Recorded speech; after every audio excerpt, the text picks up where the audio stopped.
শিক্ষার নতুন দিশা, নতুন ভাবনা আর ভবিষ্যৎ প্রজন্মকে দক্ষ করে তোলার লক্ষ্য নিয়ে শিলচরে অনুষ্ঠিত হতে চলেছে ব্যতিক্রম এডুকেশন কনক্লেভ 10.0। শিক্ষা, কেরিয়ার ও দক্ষতা উন্নয়ন নিয়ে এক মঞ্চে মিলিত হবেন দেশের বিশিষ্ট শিক্ষাবিদ, গবেষক, প্রশাসনিক কর্মকর্তা এবং শিল্পক্ষেত্রের প্রতিনিধিরা। আগামী রবিবার সকাল 10টা থেকে শিলচর উইমেন্স কলেজের প্রেক্ষাগৃহে অনুষ্ঠিত হবে এই কনক্লেভ। ব্যতিক্রম গ্রুপ এবং দ্য টাইমস অফ ইন্ডিয়ার যৌথ উদ্যোগে আয়োজিত এই অনুষ্ঠানে সহযোগিতা করছে নেরিম গ্রুপ অফ ইনস্টিটিউট এবং JIS গ্রুপস। সাংবাদিক সম্মেলনে আয়োজকরা জানান, শিক্ষা, কর্মসংস্থান এবং ভবিষ্যতের জন্য প্রয়োজনীয় দক্ষতা, এই তিনটি গুরুত্বপূর্ণ বিষয়কে কেন্দ্র করে অনুষ্ঠিত হবে তিনটি বিশেষ প্যানেল আলোচনা, যেখানে অংশ নেবেন দেশের খ্যাতনামা শিক্ষাবিদ, গবেষক, প্রশাসনিক কর্মকর্তা এবং শিল্পক্ষেত্রের বিশেষজ্ঞরা। অনুষ্ঠানে বক্তব্য রাখবেন doctor Shantanu Das, Dipak Sengupta, professor Binoy Krishna Roy, doctor Suman Gun, doctor Biswatosh Chowdhury, doctor Gautam Dutta, doctor Murali Basa, doctor Biswajit Bhattacharya, Buddha Das, doctor Puja Das, Krishnakanta Sinha সহ একাধিক বিশিষ্ট ব্যক্তিত্ব। অনুষ্ঠান সঞ্চালনা করবেন পারমিতা পাল, ডক্টর সুজাতা চৌধুরী এবং সমুদ্র সিহার বিশ্বাস। প্রথম কথা হচ্ছে কি, ইন্টার ডিসিপ্লিনারি মানে এটা নয় একসঙ্গে যে কোনো সাবজেক্ট আমি পড়তে পারবো, এটা ঠিক না। আমি কম্পিউটার সায়েন্স নিয়ে পড়ছি, তার সঙ্গে আমার যদি মনে হয় আর্কিটেকচারের একটা পেপার নেবো, আমি নিতে পারি। অর্থাৎ আমরা আগে যেটা হতো যে কম্পিউটার মানে ওই অঙ্ক, ফিজিক্স, কেমিস্ট্রি বা হচ্ছে গিয়ে কম্পিউটার সায়েন্স, এই হার্ডওয়্যার সফটওয়্যার এর মধ্যেই থাকবো।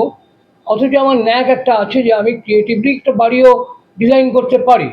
তো আমার একটা পেপার আমি যদি সেইভাবে নিতে চাই, সেটা NEP অ্যালাউ করছে। এটা হচ্ছে নাম্বার ওয়ান। এর জন্য কোনো কারো ক্ষতি হবে না, কারণ মূল সাবজেক্টই থাকছে, তার সঙ্গে হয়তো একটা বা দুটো পেপার অপশনাল নিচ্ছে বা এক্সট্রা নিচ্ছে, যেটা ও করে নিতে পারে। Number one.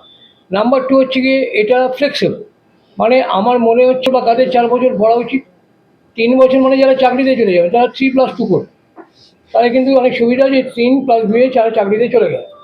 যারা টিচিংয়ে যেতে চান তাদের তো রিসার্চ, ওই 4+1 হচ্ছে রিসার্চ। ফলে ওরা রিসার্চের ক্ষেত্রে 1 বছর যেটা করবেন সেটা কিন্তু পিওরলি একাডেমিক দিক থেকে করবেন। Looking at some uncertainties in terms of the future that lies ahead for the next generation, and taking that viewpoint in consideration, we are organizing this conclave so that we can throw light upon the areas, the avenues that are available for the next generation to build their career into. And as sir has already thrown light on the issue of NEP, National Education Policy, a very good question came up like about the uncertainty.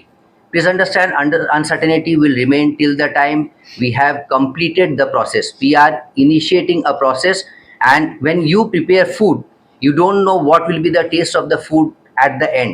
You are doing it with all sincerity, you are doing with all consciousness.